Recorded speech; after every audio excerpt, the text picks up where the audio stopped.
Yaklaşık bir yıldır gerçekten biz düğün salonu sektörü olarak bir diğer sektörlerden daha çok sıkıntılar çektik. Bir yıldır, yaklaşık bir yıldır belki zaman zaman peyderpey açtırdılar. Ancak gerçekten çok kısıtlamalarla birlikte açtılar. Şimdi biz artık dört gözle son olarak 1 Mart'ta Cumhurbaşkanımızın yapmış olduğu kabine toplantıdan sonra gerek diğer sektörler gerekse düğün salonu sektörü olarak büyük bir beklentiler içerisine girdik. Dedik bu sefer eğer düğün salonları açılırsa en azından şimdi bir yıllık olan sıkıntılarımızı bir nebze de olsa belki bu sene en azından bunu telafi edebilir sevincin içine girdik. Ancak yapılan son açıklamalarla birlikte açılması önemlidir. Tabii ki her şeyden önce düğün salonlarının 100 kişiyle birlikte yani açılması önemlidir. Ancak özellikle saatle ilgili bizim burada gerek bizim işletmeciler olarak gerekse müşteriler olarak gelen düğün salonu tutan müşteriler olarak gerçekten saat olarak çok sıkıntılı buluyoruz. Zira bu 1 saat süre şu an yapmış olduğumuz düğün salonların şeyini karşılamıyor. Zaman olarak karşılamıyor. Bu sıkıntılıdır. Biz gerçekten bunu halka anlatamıyoruz. Gelen müşterilerimiz de elbette bu konuda çok şikayetçiler. Bir yanda da şimdi düğün salonları doğal bir kültürel bir etkinliktir. Sonuçta bu yapılacak. Düğün salonunda yapılmazsa köyde yapılacak, sokaklarda yapılacak veya bir evde yapılacak. Bu da pandemi konusunda gerçekten artış noktasında ciddi manada tetikliyor, sebep oluyor.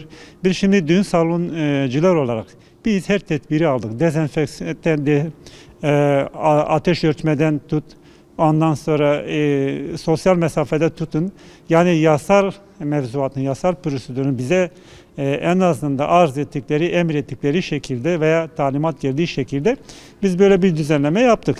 Maalesef düğün salonları bir yıldan beri kapalı olduğundan ötürü insanlar daha çok sokak, ev ve köyleri tercih ediyorlar. Bu da dediğim şekilde gerçekten çok ciddi manada pandemiyi çoğalmaya sebep oldu. Sektör olarak bizim talebimiz budur. Veya an itibariyle 1 Mart genelgeyle birlikte yayınlanan genelgeyle birlikte bizim sıkıntımız şu. Bir kere 1 saat çok az bir zamandır. Yani düşünün ben bugünkü yaptığımız düğünü örnek vermek istiyorum. Düğün sahipleri geldi ancak gelin damat gelemediler. Saat konusunda ciddi manada bir sıkıntı çekiyoruz. Bu şartlar altında en azından 2-2,5 saat bize zaman lazım.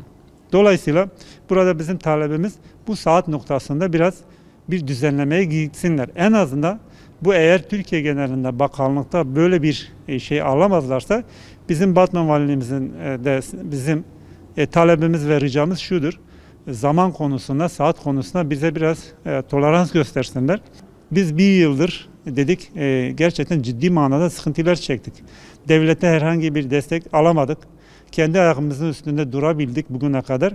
Şimdi bundan sonra en azından devletimiz bu etkinlikleri yapabilmemiz için, düğünleri yapabilmemiz için şu an getirilmiş oldukları kısıtlamalarında biraz bize yardımcı olsunlar, esnek davransınlar. Biz kanunla ve usul arasında gerçekten eziliyoruz. Yani halkla devlet arasında bir işletmeci olarak, bir esnaf olarak çok ciddi manada biz sıkıntı çekiyoruz. Dolayısıyla halkımızda çağrımız budur. Başka yere gitmesinler. Düğün salonları en güvenilir yerdir. Biz her şekilde, her konuda düğünün en azından usulüne göre yapabilmeleri adına elimize gelen toleransı biz de tabii ki göstermeye çalışacağız. Dolayısıyla gelsinler, düğünlerini yapsınlar.